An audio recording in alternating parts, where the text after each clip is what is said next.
गाड़ी में कैसे ताकत गाड़ी में देखड़ चला बस అంటే కొమ్మలి గ్రౌండ్ చూడండి కొమ్మలి పెట్టేసారు లెక్కలేమో స్టార్ట్ కదా బాబు కిట్టే ఆయన నా దగ్గర ఉండండి కొమ్మలు కూడా తీసుకుమంటారు కొమ్మలు కూడా తీయండి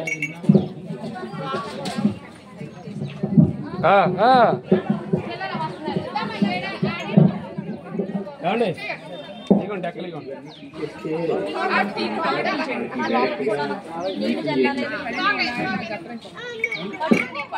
ఏంటి తోకత కూడా ఇప్పాలండి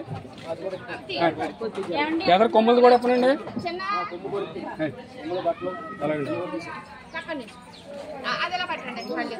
అమ్మ ఎడమ చేతిలో కుర్చీ వేసుకుని వెన్ను నిటారుగా పెట్టుకుని అమ్మ కొమ్మలు అందరం కూడా 3 సార్లు ఓంకారం చేద్దాం. ముందు ప్రతి వ్యక్తి ఒక తల్లి కడుపున పుట్టిన తర్వాత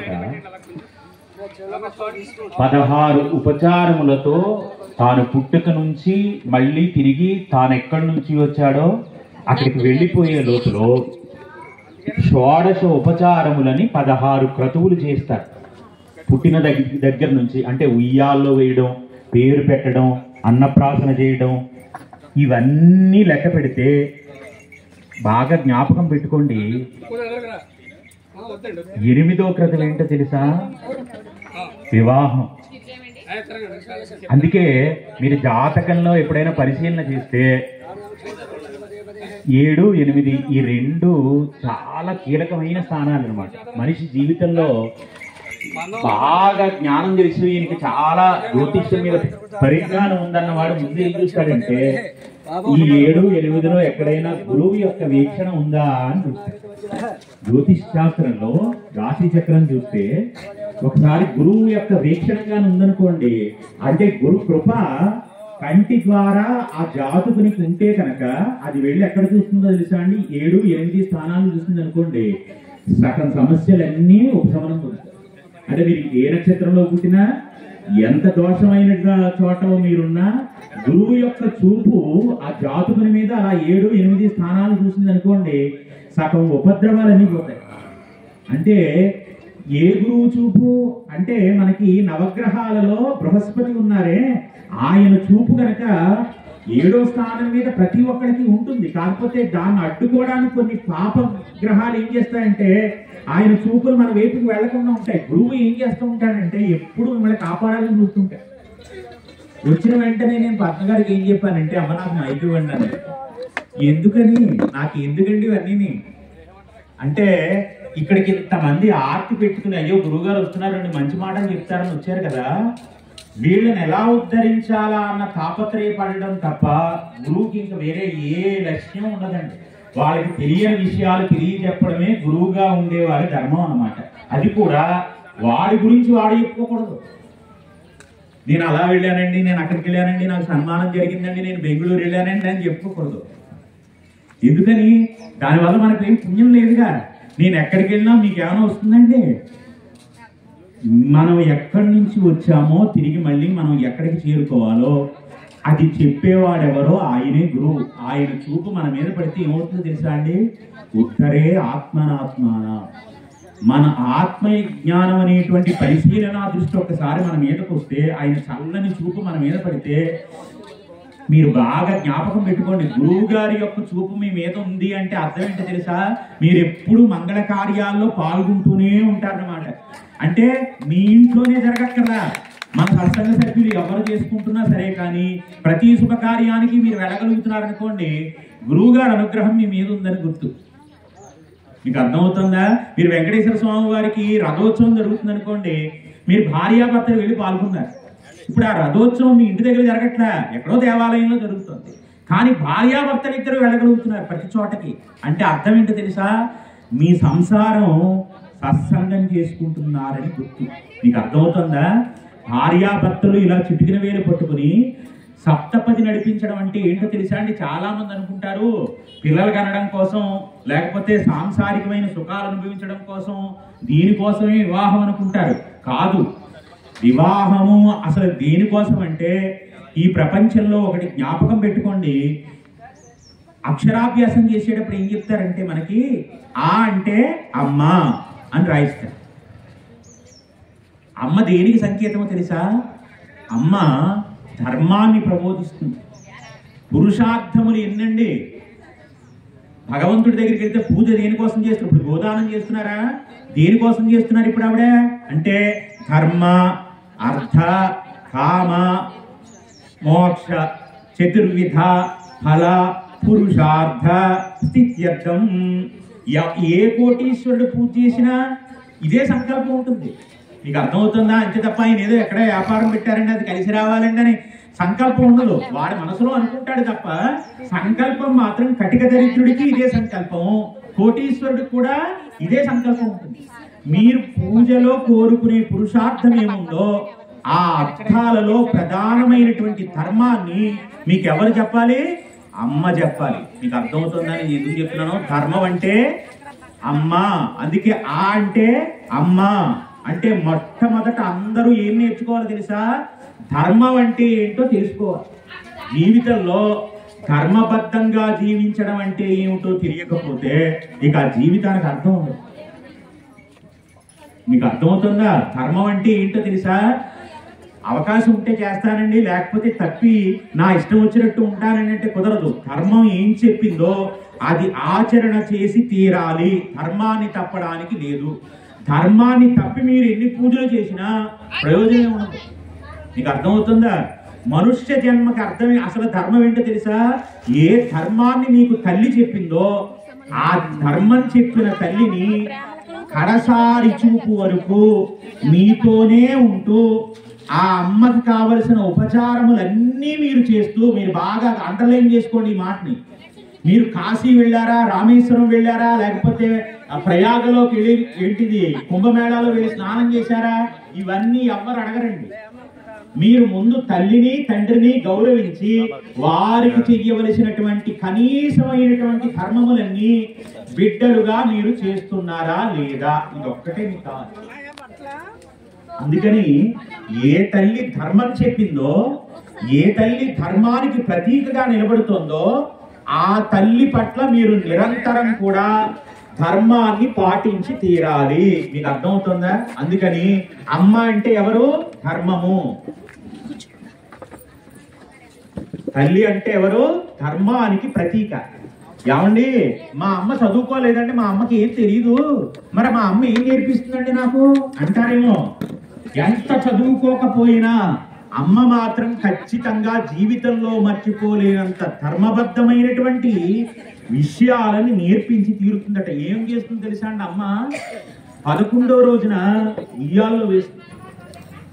21వ రోజున కొంతమందికి సాంప్రదాయం ఉంటే ఆ 21వ రోజున ఉయ్యాల్లో వేసి అమ్మ చెప్తున్నటువంటి మొట్టమొదటి ధర్మపాఠం ఏంటో తెలుసా?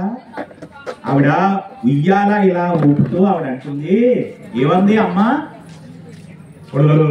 హాయి ఏమంది? ఈ పాట రాని అమ్మ ఉందా ప్రపంచంలో? ఇప్పుడు నాలాగా ఈ అన్నమయ్య కీర్తనలు ఈ పాడక్కర్లా, ఈ లాలిపాట పాడకుండా పిల్లని పెంచిన తల్లి ఉందా ప్రపంచంలో? అసలు అమ్మ లాలిపాట వినకుండా పెరిగిన పిల్లలు ఉంటారా ప్రపంచంలో? ఉండరు. సృష్టిలోనే ఉండరు. మీది ఏ మతం అన్న దాంతో నిమిత్తం ఉండదు. ఏ మతమైనా తల్లి దగ్గరకు వచ్చేసరికి మాత్రం ఆవిడ అంటుంది హాయి అంటుంది. అంటే అర్థం ఏంటో తెలుసా? రే తల్లి గర్భంలో 9 నెలల పాటు తలక్రిందులుగా పడి ఏడ్చావు. ఆ ఏడ్చేటప్పుడు ఎవరి కోసం ఏడ్చావో తెలుసా? మా అమ్మని నీకు తెలీదు, కానీ అక్కడ అంధకారమైన చీకట్లో మలమూత్రాదులు కూడా అక్కడే విసర్జించుకుని అందులోంచి వచ్చేస్తున్న పురుగులు నీ శరీరాన్ని కుట్టేస్తుంటే ఈ లోపల ఉండేటువంటి నీ శరీరం రోజు రోజుకి పెరిగిపోతుంటే నీ మలమే నీలోంచి వచ్చిన పురుగులు నిన్ను కుట్టేస్తుంటే లోపల కటిక చీకటి. ఏం చేయాలో తెలియదు. కదులుదామంటే చూడలేదు. ఇంకా నీకు అర్థమవుతుందా? శరీరం పెరుగుతుందో తప్ప ఆ గర్భవాసం చేసేటువంటి ఆ గర్భాలయం ఇంక పెరగదు. ఎంత ఉందో అంతే ఉంటుంది. ఇప్పుడు ఎటు తిరగాలో తెలియదు. అప్పుడు ఆ బాధ భరించలేకట పరమేశ్వరుడికి ఏం చేస్తాడో తెలుసా? జీవుడు తలక్రిందులుగా తిరుగుతాట.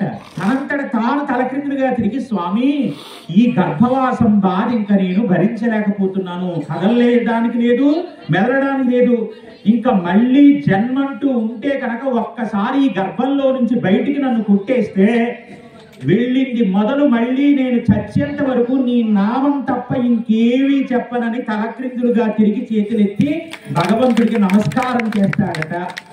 చేస్తే ఇలా ఒక్కరోజు కాదు 9 నెలలు తపస్సు. అంటే జీవం ఉనికి ఏర్పడి 6వ మాసం నుంచే తెలుస్తుంది. ఆ 3 నెలలన్న గర్భవాసం లోపల ఎంత బాధ. అందుకే దేవతలు ఎవరు అందుకే ఏం కోరుకుంటారు తెలుసా అండి? నరజన్మ కావాలి కానీ గర్భవాసం అవుతుంది అవ్వే. ఎందుకని? మనకంటే ఆ వాయువులన్నీ మర్చిపోయాక పడిన కష్టాలన్నీ మనకి ఎప్పటికప్పుడే మనం ఇవాళ వండుకున్న కూరే రేపు మళ్ళీ మళ్ళీ అదే వండుకుంటున్నా. అదేంటి నేను ఉండేవు కదే వంకాయ అంటాడు ఆయన. అయ్యో నేను వంకాయ ఉండానండి అంటుంది. ఎందుకని? టీవీ సీరియల్ చూస్తూ వండితే నేను ఏం వండావు నీకేం గుర్తుంటుంది? మనకి ఇంత మందమరుపుగా ఉంటే లోపల ఎప్పుడో గర్భవాసం చేసిన బాధ మనకి ఏం తెలుస్తుందండి? అందుకని దేవుడికి దండం పెట్టట, తండ్రి నన్ను బయటికి కొట్టేయమని ఏడిస్తే పరమాత్మ జాలి పొంది ఏం చేస్తాడో తెలుసా? ప్రసూతి వాయువు రూపంలో అమ్మ గర్భంలో నుంచి బయటికి గెంటేస్తే అక్కడ ఏం చెప్పాను? వెళ్ళింది మొదలు మళ్ళీ చచ్చేంత దాకా నీ నామం తప్ప నా నోటమ్మట వేరు మాటే రాదు స్వామి, నీకు నేను మాట ఇస్తున్నాను, నన్ను నీ కష్టం నుంచి గట్టెక్కించమని ప్రార్థన చేసి బయటకు వచ్చాం. వస్తే ఎంత చిత్రమో తెలుసా అండి? వచ్చేదాకా జ్ఞాపకం ఉంది. బయటకు వచ్చేసారనుకోండి వ్యానవాయువు వచ్చి పట్టుకుంటుంది. అది మాయ. ఇప్పుడు లోపల చెప్పిన మాటలన్నీ బయటకు వచ్చాయి. అంతే కదండి. వాడ దాటేదాకా వాడమల్లయ్యా, వాడ దాటాక శాస్త్రాలు మాత్రం బాగా వెనకాల వచ్చి చెప్తారు. నేను సౌందర్యలహరి శ్లోకం చెప్తాను, వెనకాల చెప్తారా? ఎవరో ఒకళ్ళో ఇద్దరు చెప్తారేమో. సరే, అందుకని మా మహానుభావుడికి ఇచ్చిన మాటని ఆ మాయా అన్న వ్యానవాయువు వచ్చి పట్టుకోగానేనంట మనకి మరుపు వచ్చేసింది. వచ్చి మాయ పట్టుకుంటే ఏమవుతుందో తెలుసా అండి? ఇప్పుడు వ్యామోహం, మోహం అనేటువంటిది ఒకటి వచ్చి మీరు చూడండి, 5 మాసాలు నిండిన ఆ పిల్లవాడి దగ్గరికి వెళ్ళి మీరు ఒక 5 రూపాయల కాగితమో 10 రూపాయల కాగితమో మీరు చేతిలో పెట్టి చూడండి, ఎంత గట్టిగా పట్టుకుంటాడంటే మీరు ఇచ్చేటప్పుడు ఇలా చేతిలో పెట్టడానికి ఎంతో, వీడికి అసలు పాపం డబ్బులంటే ఇంకా ఏం తెలియలేదండి అని మీరు అనుకుంటారు. ఇలా డబ్బు స్పర్శ ఇలా తగలగానే ఆ గుప్పుడు ఇలా మూసేస్తే కన్న తల్లి కూడా వినిపించలేదు అందులోంచి డబ్బు. అంటే ఎంత మాయ గమ్మిందంటే వాడికి అప్పుడే అప్పటి నుంచి డబ్బులు దాచేసుకోవాలి, ఇది నాది నేను అన్న మమకారము అహంకారము ఈ రెండు కూడా వ్యానవాయు రూపంలో వచ్చి మాయ పట్టేసింది అనమాట. అందుకే మీరు చూడండి, మిగతా జ్ఞానాలన్నీ తెలుసుకోవడానికి సత్సంగానికి వెళ్ళాలి, చదువుకోవాలి, గురువులకి వందనం చేయాలి, బయట అంత ప్రపంచంలో తిరుగుతూ ఉండాలి. ఇన్ని తెలుసుకుంటే తప్ప మనకి జ్ఞానం తెలియదు. కానీ డబ్బులు దాచుకోవాలని ఎవరన్నా చెప్పాలి ఎవరికన్నా ఈ లోకంలో? పుట్టిన వాళ్ళ దగ్గర నుంచి చచ్చేదాకా మాత్రం అయ్యో మీరు అలా ఖర్చు పెట్టేస్తే ఎలాగండి, డబ్బులు మీరేంటి జాగ్రత్తగా పెట్టుకోండి అని ఎవ్వరూ చెప్పక్కర్లేదు. వాడికి ఏడాది రాగానే ఏం చేస్తాడో తెలుసా? నా డిగ్రీ వేరే, ఇదేంటది కిట్టి ఏదో ఏదో ఏవో ఉంటాయి వాటి పేర్లు, పప్పీ హౌస్, ఇవన్నీ ఏవో. అందుకని ఇవన్నీ అంటే ఇవి నావి, నేను ఖర్చు పెట్టుకోవాలి, నేను డబ్బు దాచుకోవాలి, ఇది నాతో ఉండాలి, ఇది నావి అన్న భావన ఎవరికి నేర్పించక్కర్లేదు. నేర్పడం అంతా మళ్ళీ ఎవరు నేర్పాలో తెలుసా? మళ్ళీ ధర్మబద్ధమైన ధర్మమూర్తి అయిన అమ్మ ఉయ్యాల్లో వేసి 11వ రోజున అంటుందట, ఓరిపిచ్చాడా నువ్వు నా గర్భంలో ఉన్నప్పుడు ఎన్ని బాధలు పడ్డావు, ఇలా ఎన్ని జన్మల్లో ఎంతమంది తల్లుల గర్భంలో పుట్టావు నువ్వు. ఇప్పుడు కుక్కగా ఉన్నా కుక్క తల్లి కడుపులో పుట్టాలి కదండి. ఎంతమంది గర్భవాసం చేసి ఇలా వచ్చావు? వచ్చినప్పుడల్లా ఏం చెప్తున్నావు భగవంతుడికి?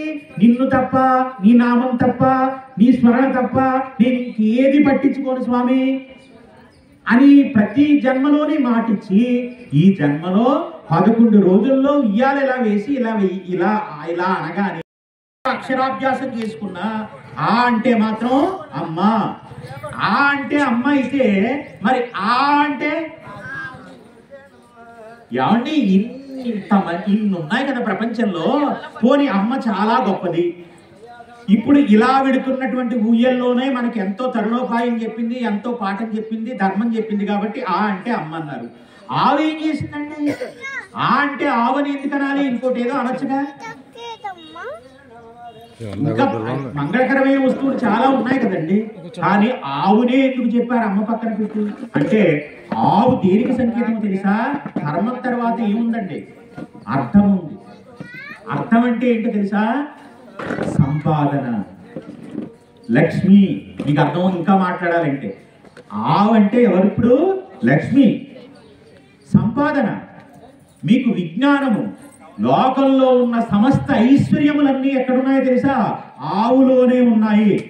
ఆవు ఎంత గొప్పదంటే అమ్మ తరువాత మళ్ళీ ఈ లోకంలో పూజ చేయగలిగినటువంటి ఏకైక వస్తువు ఎక్కడైనా ఉంటే అది ఆ అంటే ఆవే.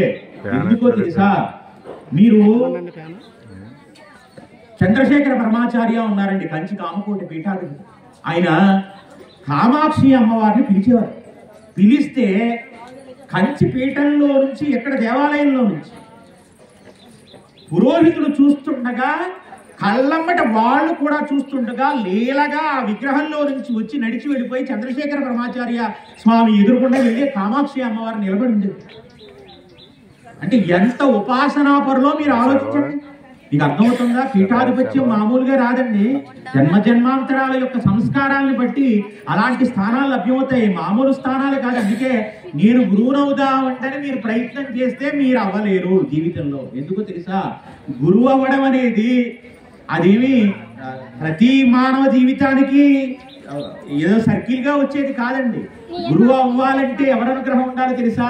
అమ్మవారి అనుగ్రహం ఉంటే, అమ్మ కుర్చీ ఎక్కిస్తే, అమ్మను తలుచుకుని అమ్మనామం చెప్పేటువంటి నోరు నీదైతే, అప్పుడు అమ్మ దయ ఉంటే కనుక నువ్వు ఆ గురుస్థానంలో కూర్చుంటావు. ఇప్పుడు బలవంతంగా ఇప్పుడు నన్ను ఏదో పద్మగారో లేకపోతే ఇంకొకళ్ళు ఎవరో వచ్చి పోనే ఏదో పాపం చిన్నప్పటి నుంచి మా అందరికీ అన్ని నేర్పించాడండి ఆయన, బాగోదండి అని సింహాసనం కుర్చీ ఇక్కడికి తీసుకొచ్చి అంటే వేశారు. రేపు ఇంకో చోటకి ఎక్కడికో పోయానుకోండి, నా నోట్లో వాక్కు లేదనుకోండి, అక్కడ ఎవరు గౌరవిస్తారు? పోనీ ఇక్కడంటే ఏదో నా శిష్యురాలనో లేకపోతే వీళ్ళందరూ నా వాళ్ళనో, అయ్యో పాపం రాక వచ్చారు మా గురువు గారు శేఖర్ గారు, కొద్దిగా కింద కూర్చోబెడితే బాగోదేమోనండి అని కూర్చోబెట్టారనడానికి ఉండదు. ఎవరు కూర్చోబెట్టాలో తెలుసా? ఆ శ్రీమత్ సింహాసనం మీద ఏ తల్లి కూర్చుందో ఆ జగన్మాత అనుగ్రహం మీకు ఉంటే కనుక మీరు ఎంతమంది మిమ్మల్ని కూర్చీ దింపాలని చూసినా ఆ తల్లి ఏం చేస్తుంది తెలుసా? మీరు వెళ్ళిన కాడల్లా ఎవ్వరూ ఎక్కలేనంత గొప్ప స్థితిలోకి రాజసింహాసనాలు వేసి కొలువు తీర్చి మీ అడుగులకి మడుగులు వచ్చి నమస్కారం చేసి మీ పాదాలకి పువ్వులతో పుష్పాల పూజ చేసి నమస్కరించుకునే జన్మని మీ జన్మ చేసేస్తుంది. ఇది మీ గొప్పతనం కాదు, ఆవిడ పాదాలు పట్టుకోవడం వల్ల మీకు ఆవిడ ఇచ్చిన అనుగ్రహం అన్నమాట. అందుకని అలాంటి అనుగ్రహం మళ్ళీ మీకు లోకంలో ఎక్కడైనా ఎవరైనా ఇవ్వగలిగితే, ఒకటి అమ్మ ఇవ్వాలి, రెండు ఆవు ఇవ్వాలి. నేను చెప్తుంది మీకు అర్థమవుతుంది కదమ్మా? ఎక్కడ అర్థం కాకపోయినా నన్ను అడగండి, నేనేమనుకోను. ఎందుకంటే నేను వచ్చిందే మీకోసం. ఆవిడ ఆ పద్మగారు రమ్మన్నారని రాలా, మా సత్సంగ సభ్యులందరికీ ఉపన్యాసం చెప్పి ఎన్నాళ్ళు అయిపోయిందో. ఒక్కసారి ఆ ఆవు గురించి అమ్మ గురించి రెండు మాటలు నేను చెప్పగలిగితే, ఇక్కడ నా దగ్గర మంత్రోపదేశం తీసుకున్న వాళ్ళకి గురువు జ్ఞానం చెప్తూ ఉండాలండి. గురువుని ఎందుకు ఎంచుకుంటారు తెలుసా? గురు పౌర్ణమికి అలా పళ్ళట్టుకు వచ్చి చేతిలో పెట్టి నమస్కారం చేయడానికి కాదు గురువు గారు కావాల్సింది.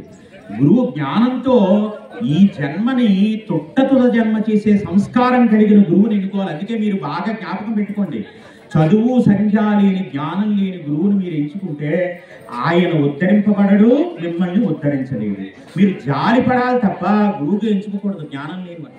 మీకు అర్థమవుతుందా? భగవద్భక్తి మహాభక్తుడై ఉన్నాడు అనుకోండి, ఆయన్ని కూడా ఆయన వరకు ఆయన తరించగలడే తప్ప జ్ఞానం చెప్పలేని వాడికి గురువుగా నిలబడేటువంటి హక్కు ఉండదు ప్రపంచంలో.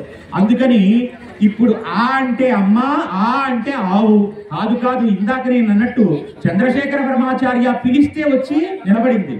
ఇప్పుడు మీరు కామాక్షి అమ్మ నేను కూడా పిలుస్తానని మీరు పిలిచారనుకోండి, అమ్మ వచ్చి నిలబడుతుంది. అలా ఆయన పిలిస్తే పలికి వచ్చినట్టు మనం పిలిస్తే జగన్మాత వస్తుందా?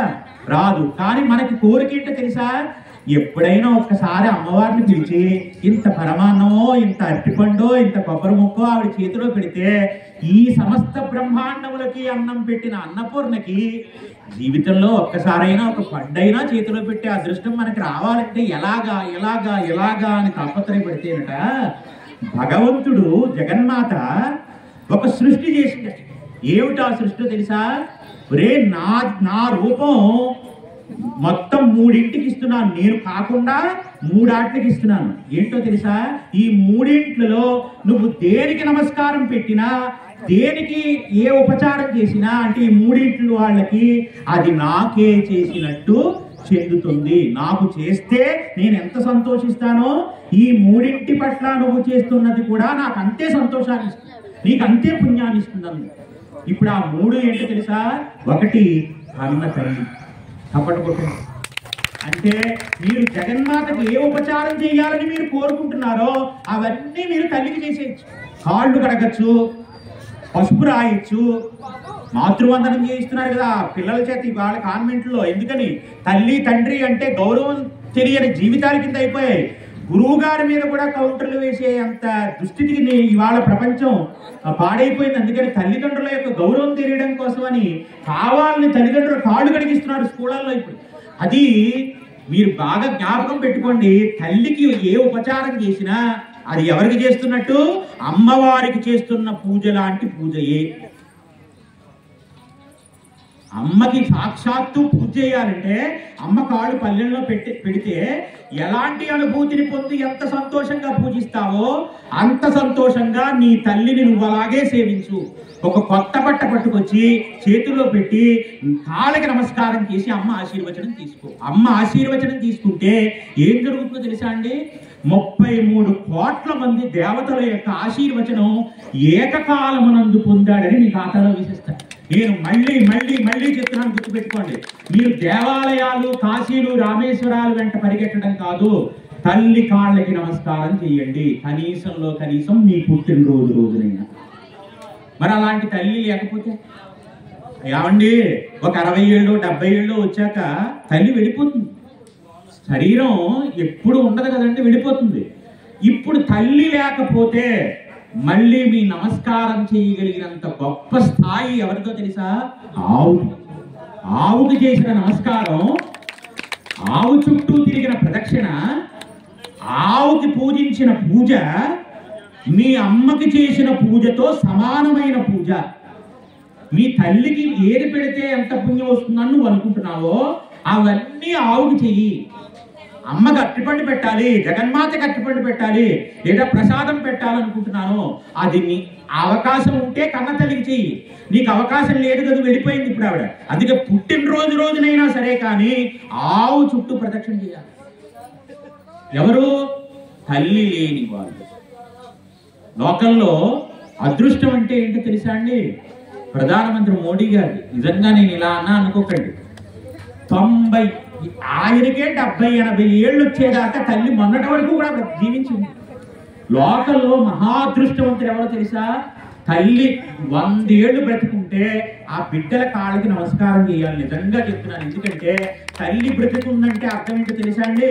మీరు ఏ కష్టం వచ్చినా వెళ్ళి బావురుమని ఏడ్చి ఆవిడ దగ్గరికి వెళ్ళి చెప్పుకోగలరు. అందుకని ఆ తల్లి అలా బ్రతుకుందంటే అర్థం ఏంటో తెలుసా?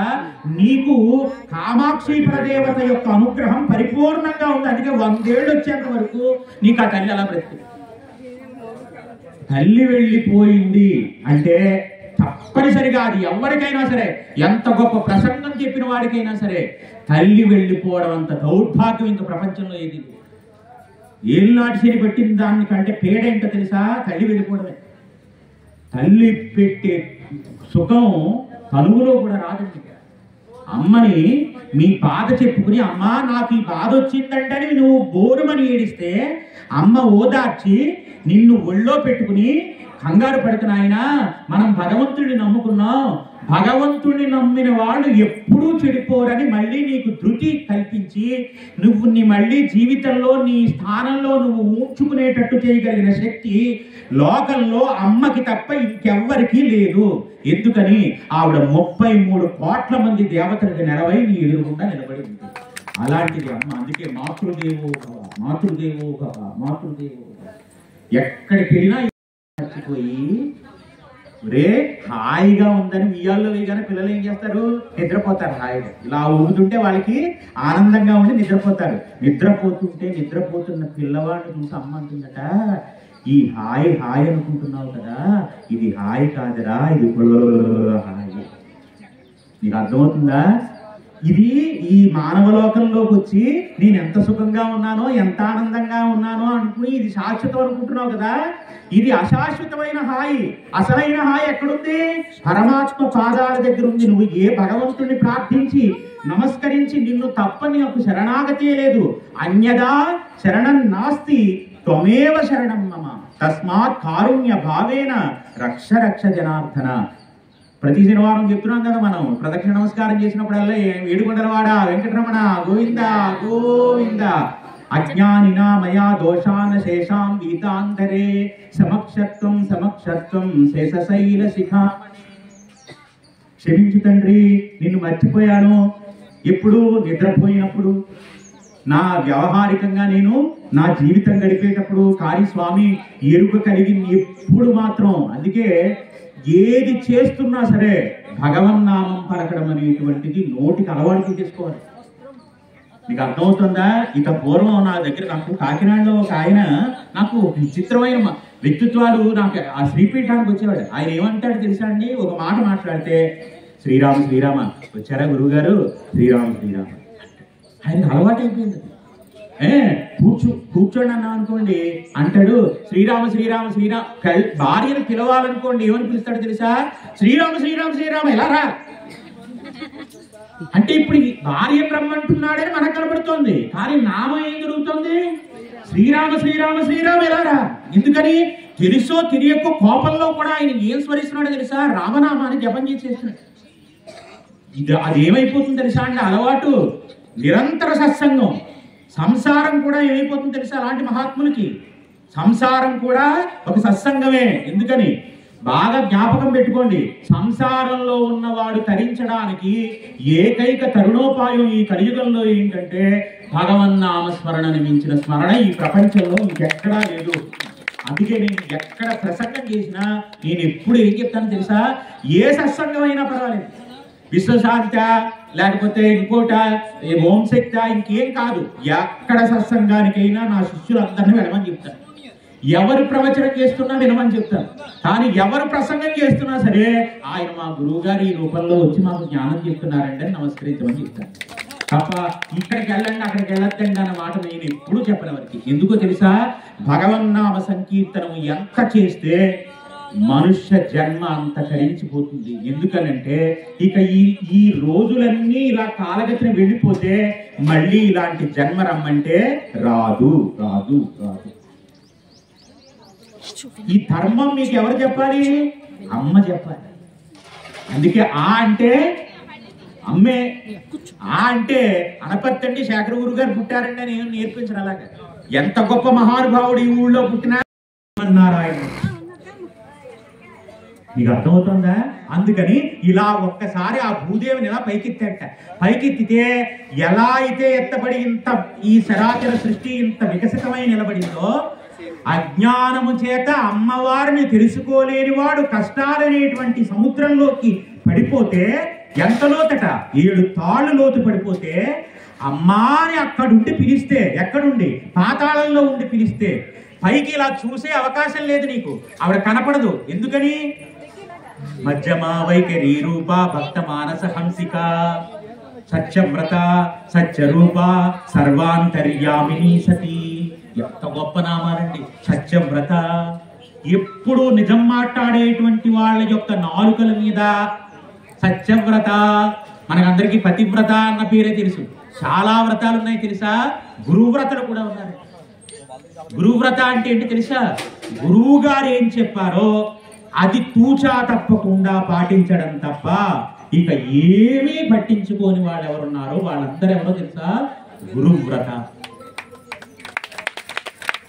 గురువు గారు ఏం చెప్పారో, ఎలా బ్రతకమన్నారో అలాగే బ్రతకడం తప్ప ఇలా ఇది కాకుండా ఇలా పక్కకెళ్ళి బ్రతికితే నాకు ఈ సుఖం వస్తుందని తెలిసినా ఇది మా గురువు గారు ఒప్పుకోరండని అధర్మం వైపుకి వెళ్లకుండా ధర్మబద్ధమైన జీవితాన్ని మాత్రమే గడిపే వాళ్ళు ఉన్నారే, వాళ్ళు ఎవరో తెలుసా?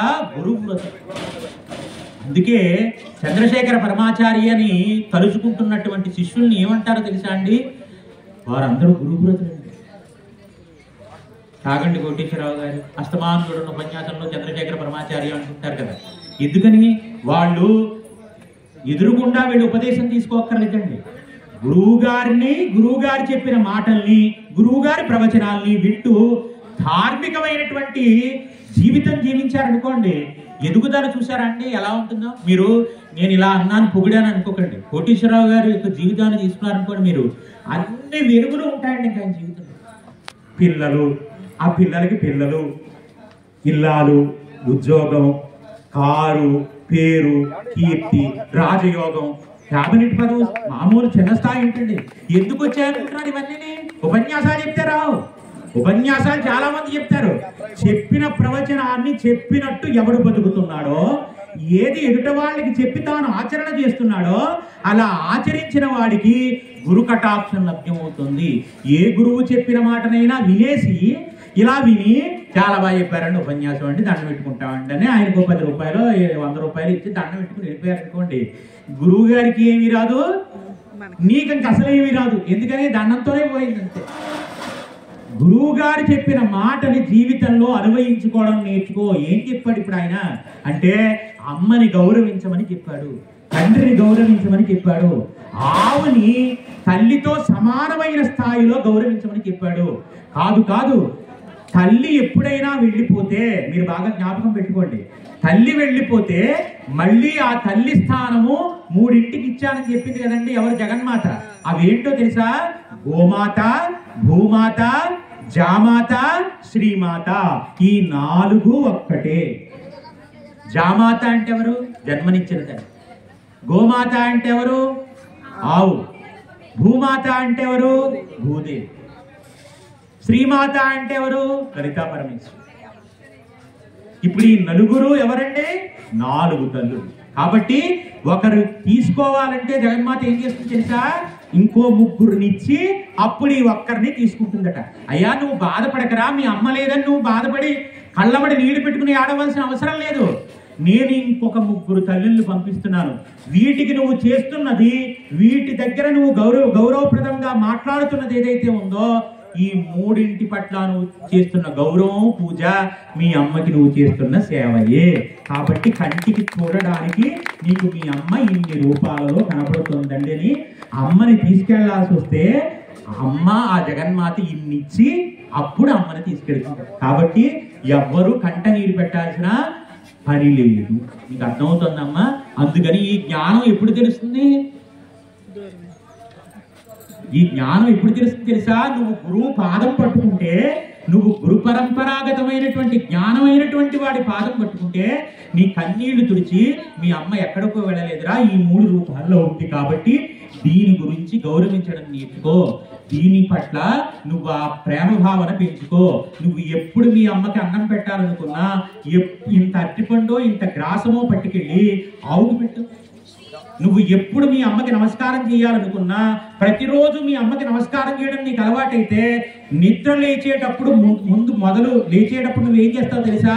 భూదేవి మీద చేతులు ఆంచి ఏమనాలి? సముద్రవసనే దేవి పర్వతస్థన మండలే విష్ణుపత్ని నమస్తుభ్యం పాదాహతిం సమక్ష్మమే. అమ్మా దిక్కు లేక ఇంతకంటే తోచక ఎలా బ్రతకాలో తెలియక అమ్మా నేను నీ మీద కాలు పెడుతున్నానమ్మా, నన్ను మన్నించమని భూదేవికి నమస్కారం చేయమన్నారు. అందుకని భూదేవికి చేస్తున్న నమస్కారం అమ్మకి చేస్తున్న నమస్కారమే, గోవుకి చేస్తున్న నమస్కారము అమ్మకి చేస్తున్న నమస్కారమే, శ్రీమాతకి చేస్తున్న నమస్కారము అమ్మకి చేస్తున్న నమస్కారమే.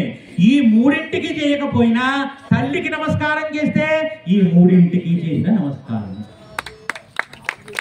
అంటే ఇప్పుడు కన్న తల్లికి నమస్కారం చేస్తే 33 కోట్ల మంది దేవతల్ని తనలో పెట్టుకున్న గోవు కంటే, మీ ఎదురుగుండా పటం పెట్టుకుని పూజ చేస్తున్న లలితా పరమేశ్వరి కంటే ఇంత గొప్ప బ్రహ్మగారు అమృతంతో పుట్టించారని నేను ఇందాక చెప్తూ ప్రారంభం చేశాను కదండి. ఆ కామధేను కంటే తల్లికి చేసిన నమస్కారమే అన్నిటికంటే గొప్పది. మీకు అర్థమైందా? అంత గొప్పది అమ్మ అంటే.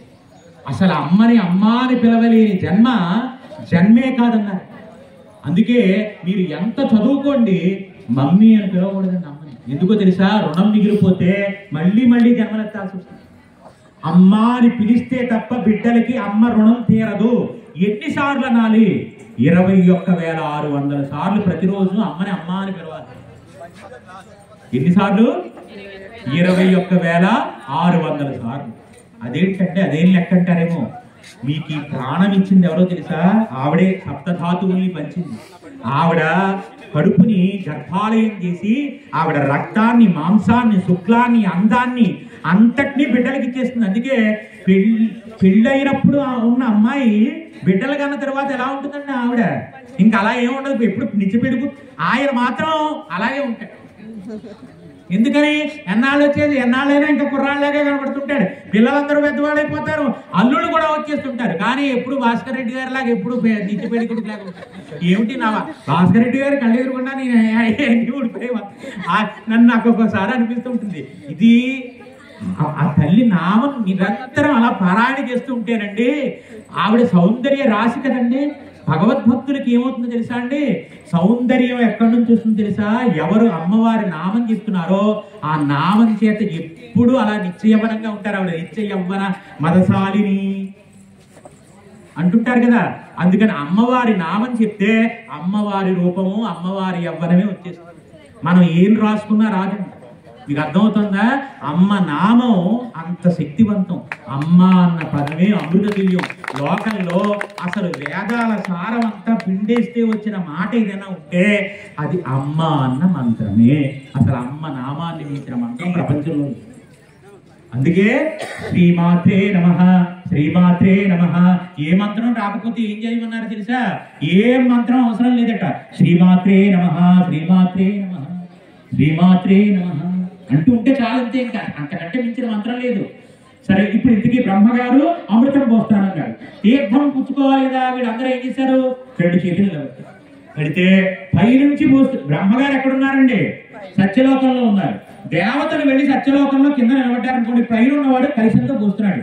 ఇప్పుడు ఈ దోషిట్లో ఇలా పడితే ఇప్పుడు ఆ పైనుంచి కిందకి అమృత గుడికలు ఇలా పడుతున్నాయి. ఒక్కొక్కటి పడుతున్నాయి అనుకోండి. ఇప్పుడు ఆ అమృత బిందువులు ఇలా తొణికిసలాడుతుంటే అది చిందుతాయి కదండి. ఆ చిందినప్పుడు ఇందులో ఉండేటువంటి బిందువులన్నీ కలిపట ఎక్కడికి ఒక రూపం కింద ఏర్పడ్డాయి. అంటే అమృతం దేవతలకు ఇచ్చేటప్పుడు అందులో నుంచి చిందినటువంటి బిందువులన్నీ ఒక రూపాన్ని సంతరించుకుంటే ఆ చిందిన బిందువులన్నీ ఒక రూపాన్ని పొందితే ఆ బిందువులన్నింటికి ఏకనామం ఏంటి తెలుసా? కామధేను అన్న నామాన్ని పొందిందట. అంటే ఆవు ఎక్కడ పుట్టింది? బ్రహ్మగారి ఇచ్చినటువంటి అమృతంలో నుంచి ఆ అమృతాన్ని ఒక రూపం పొందాలని లక్ష్మీదేవి ఒక చూపు చూసిందట. చూస్తే ఆ చూపులలో నుంచి ఒక రూపం తయారైందట. ఇప్పుడు అమ్మవారి యొక్క కంటి చూపు, అమృతము ఈ అన్నీ కలిపి ఆవు అనేటువంటి ఒక రూపాన్ని పొందాయన్నమాట. అంటే ఎంత గొప్ప స్థితి చూడండి. ఆవుని చూస్తే ఇప్పుడు మీకు ఎవరు గుర్తు రావాలి? మీ అమ్మ గుర్తు రావాలి. లక్ష్మీ చాలా ప్రతిష్టాత్మకమైనటువంటి ఛానల్స్లో, ఆధ్యాత్మిక ఛానల్స్లో, మీరు చూసే ఛానల్ టీవీ సీరియల్ ఛానల్ కాదు ప్రతిష్టాత్మకం అంటే. మళ్ళీ మీరు అలాగే ఏం ప్రతిష్ట జీతీలుగా మీ జెమినీలు అయ్యి కాదమ్మా. నేను ఆధ్యాత్మికమైన ఛానల్లో చాలా మంది ఒకసారి నన్ను ప్రసంగం ఇవ్వని అడిగితే నేను ఎదురు చూసి మన పరిపూర్ణానంద స్వామి ఫోన్ చేసి ఏం చేశారంటే, పిఎంసి అనేటువంటి ఒక ఛానల్ ఉంది, వాళ్ళు నీ ప్రసంగం అడుగుతున్నారు. నేను చెప్పాను, నువ్వు వెళ్ళి ద్రాక్షారామ పుణ్యక్షేత్రంలో భీమేశ్వర స్వామి వారి దర్శనం చేసుకుని, స్వామి నేను మా అమ్మగారు అని అనబోయాడు. నిన్ను మాట్లాడతానా అన్నారు. గురువు గారి దగ్గరికి వెళ్తే మీరు బాగా గుర్తుపెట్టుకొని మాట్లాడకూడదు.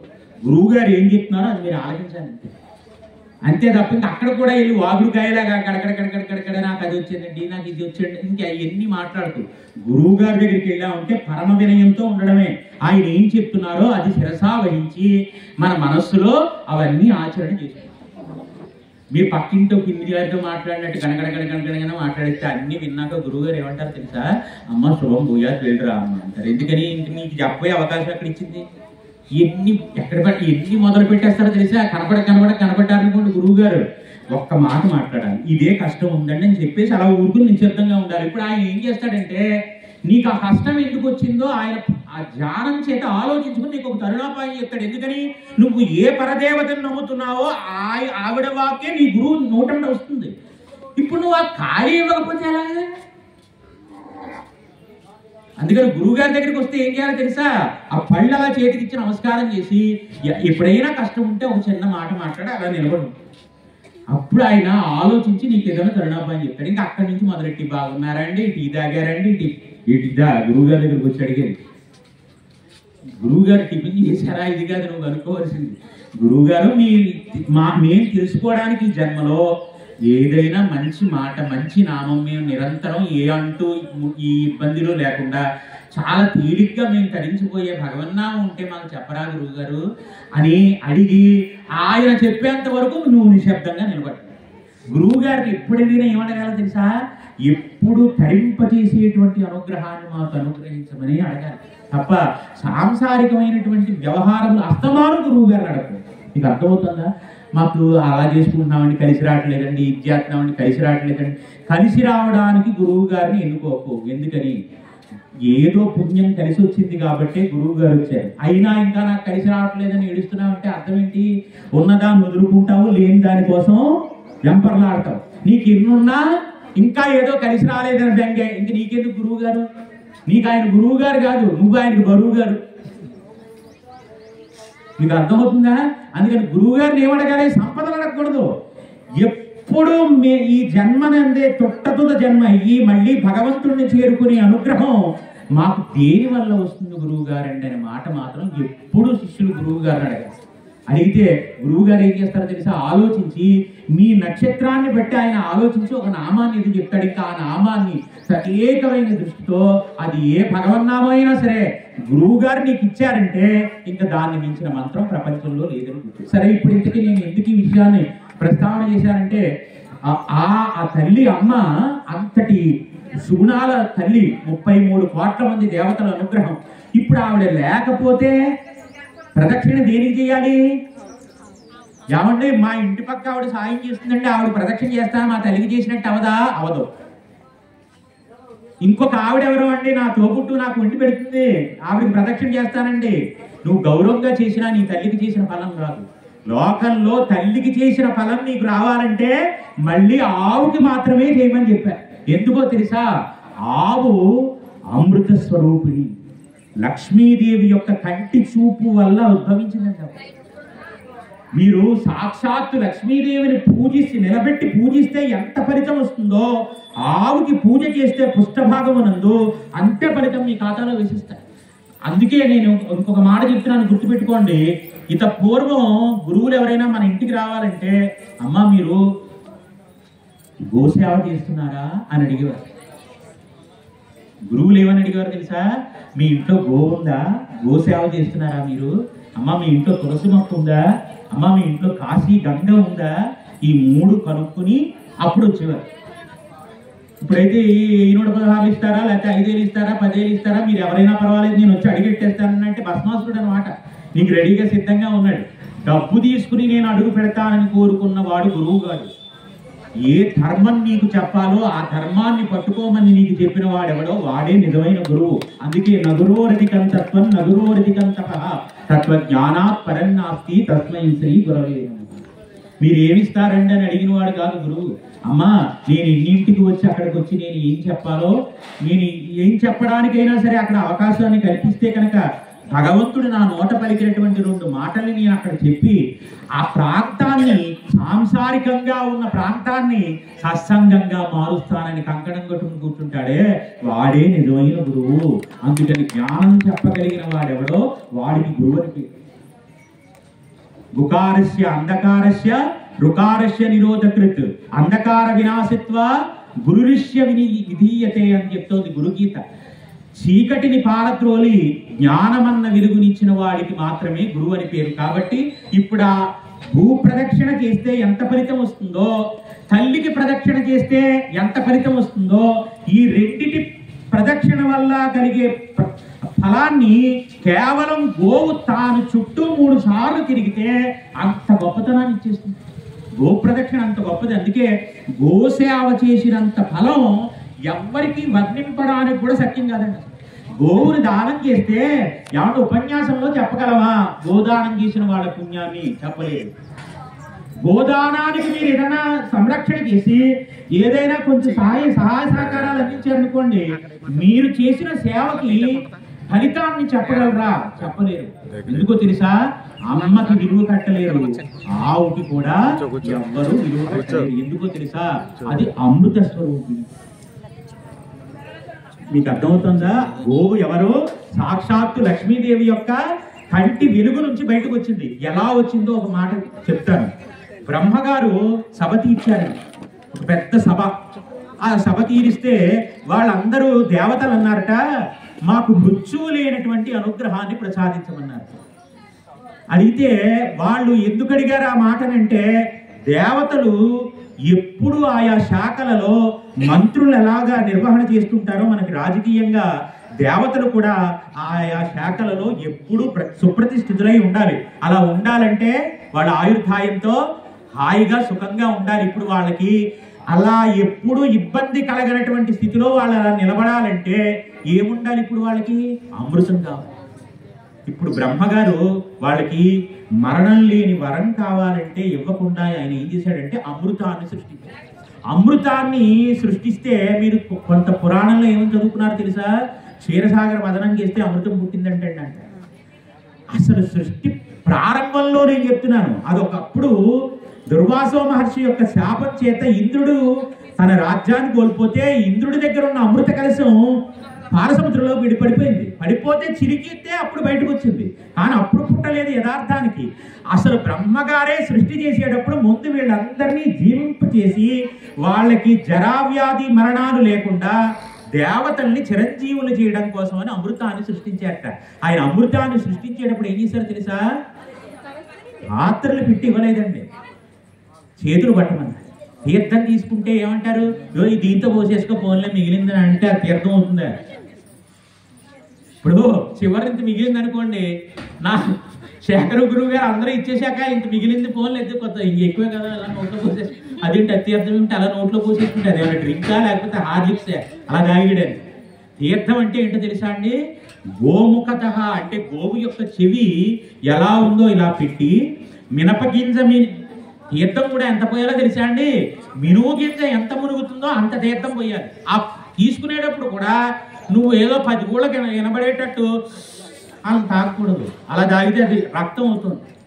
అందుకని శబ్దం కూడా తీర్థం తీసుకునేటప్పుడు ఎంత ఎంత శ్రద్ధతో. అందుకే నేను ఇలా అన్నా అనుకోకండి, సత్సంగాల్లో ఇచ్చే తీర్థం అది నిజంగా యథార్థానికి అది తీర్థం కాదు, అదో తీర్థం.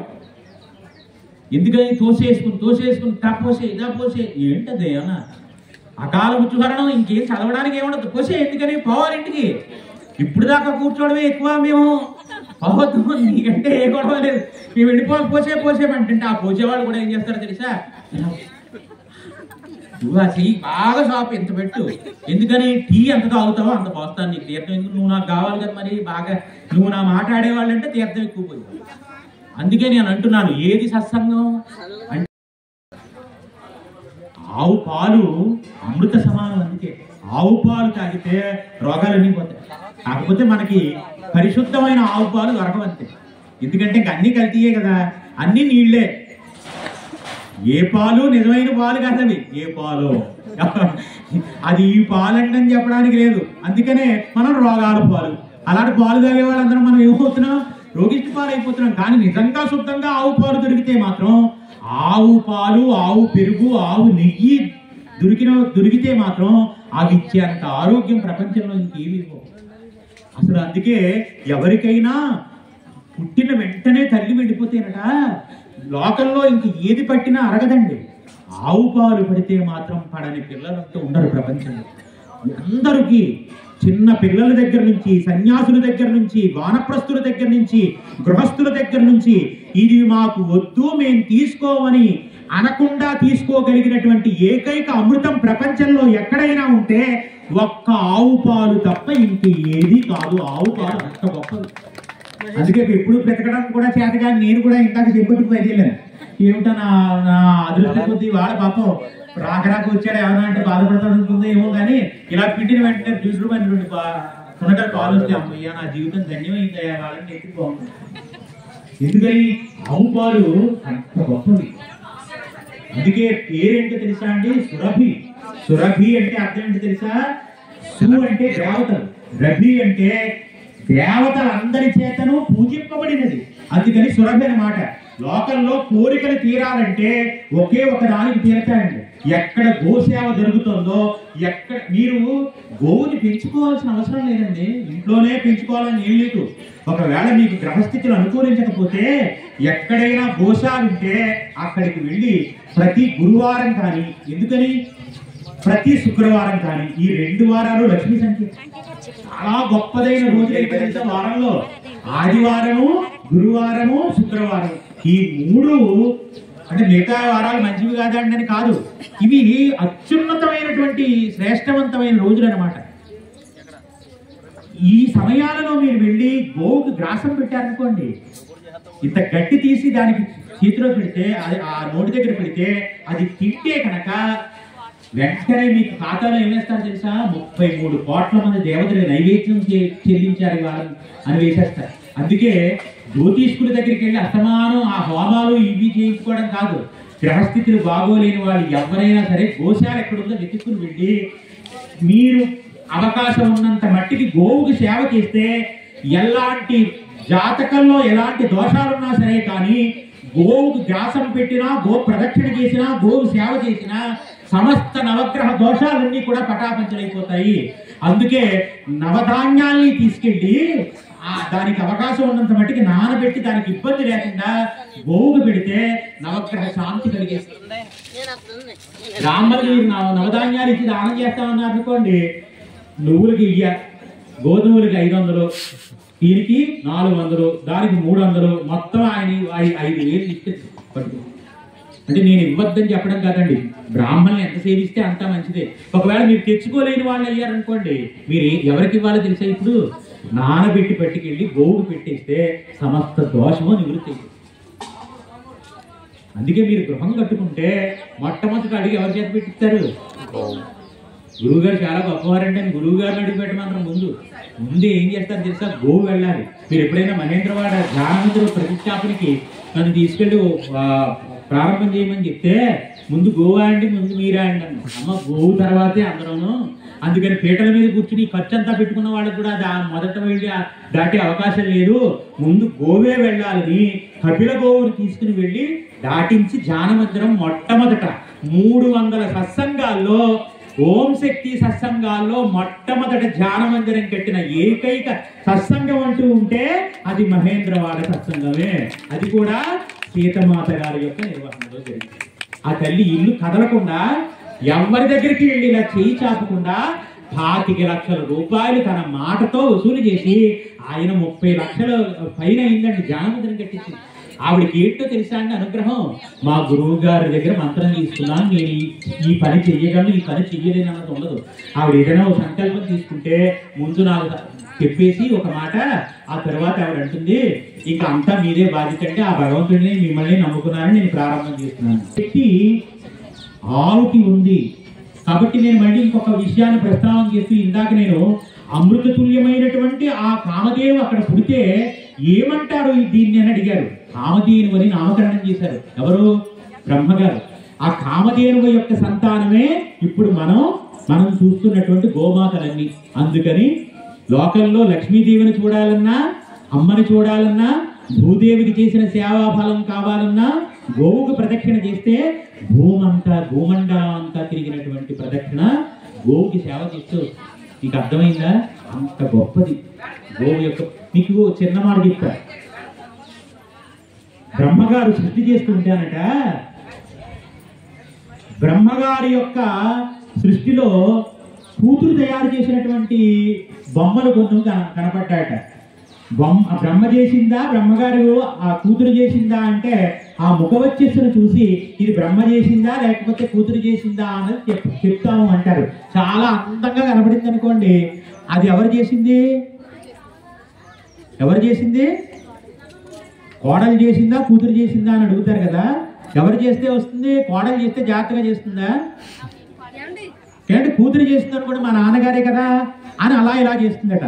ఇప్పుడు ఇలా కోడలు చేయడం కాదు, కూతురు చేయడం కాదట, బ్రహ్మగారే ఒక ఆవిడని సృష్టి చేశారు. ప్రపంచంలో ఇంతకు ముందు ఎవ్వరూ చూడని సౌందర్యాన్ని ఒక స్త్రీమూర్తికి నేను ఇచ్చి నేనే తయారు చేయాలని ఒక అపురూప సౌందర్య రాశిని తయారు చేశారట. తయారు చేస్తే ఇప్పుడు ఆవిడ పేరు పెట్టారండి. ఏంటో తెలుసా ఆవిడ పేరు? బ్రహ్మగారి సృష్టిలోనే ఇంకా అంతకు ముందు ఆ తరువాత కూడా ఇంత అందమైన స్త్రీ ఇంకెక్కడా లేదు. ఆవిడ పేరేంటి తెలుసా అండి? ఎవరండి? మీరు పురాణం ఏం చదువుకోలేదు ఎప్పుడూను? ప్రసంగాలు ఏమి వినలేదా ఎక్కడైనా? బ్రహ్మగారి సృష్టిలో అతి సౌందర్యమైన స్త్రీ ఎవరో తెలుసా? అహల్య. మీకు అర్థమైందా? ఎవరు? ఇప్పుడు ఆవిడికి వివాహం చేయాలనుకున్నారు. ఎవరు? బ్రహ్మగారు. అంత అందమైన ఆడదానికి అంత సౌందర్యవంతమైన మగవాడిని కూడా చూడాలి కదండి. ఇడు చూడు బాగుండాలి కదా. ఇది వరకు సౌందర్యం అంటే ఏం చూసేవారు తెలుసా అండి? పైన కనబడుతున్న నిగనిగలు కాదండి, లోపల ఉన్న జ్ఞానాన్ని సంపదగాను సౌందర్యంగాను చూశారు. ఆయన ఏమన్నారంటే, బ్రహ్మగారు నా కూతురు ఇంత అందగత్తి కాబట్టి మహాజ్ఞాని అయిన వాడికి ఇచ్చి పెళ్లి చేస్తారు. మహాజ్ఞాని, మహా తెలివైన వాడు, మొత్తం ధర్మయుక్తమైనటువంటి మహాపుణ్యాత్ముడైన వాడు ఎవరున్నారో వాడికి ఇచ్చి వివాహం చేస్తానంటే లోకంలో ఉన్న వాళ్ళందరూ అహల్యం చేసుకోవాలని వచ్చారు. ఎంతమంది వచ్చారో తెలుసా? దేవేంద్రుడు కూడా ఆవిడ సౌందర్యానికి మోహపడి నేను పెళ్లి చేసుకుంటానంటే వచ్చాడు. వస్తే దేవేంద్రుడికి కూడా ఏం పరీక్ష పెట్టారో తెలుసా? మీరు అందరూ ఇంతమంది వచ్చారు కాబట్టి ఎవరో ఒకరు వస్తే ఇచ్చి పెళ్లి చేస్తాను, కానీ ఇంత సౌందర్య రాశిని ఇచ్చి పెళ్లి చేయాలంటే ఇప్పుడు ఏదో పరీక్ష పెట్టాలి. ఆ వచ్చిన వాళ్ళందరికీ, మగవాళ్ళందరికీ పరీక్ష ఏం పెట్టాడు తెలుసా బ్రహ్మగారు? పెడితే దేవేంద్రుడు అంతటి వాడు వచ్చి అన్నట, నేను దేవతలందరికీ అధిపతిని, నన్ను మించిన పరాక్రమవంతుడు ఇంక ఈ ప్రపంచంలో ఎవరూ లేరు, కాబట్టి మీరు ఏ పరీక్ష పెట్టినా నేను నెగ్గి ఈవిని వివాహం చేసుకుంటానన్నట్ట. అడిగితే బ్రహ్మగారు అన్నారట, భూమండలం అంతా వెతికినా నా కూతురు లాంటి కూతురి సౌందర్య రాశి ఇంకా లేదు, కాబట్టి ఇప్పుడు భూమండలం అంతా మొట్టమొదటి ఎవరు ప్రదక్షిణం చేసి తిరిగి వస్తారో నా దగ్గరికి వాళ్ళకిచ్చి పెళ్లి చేస్తాను.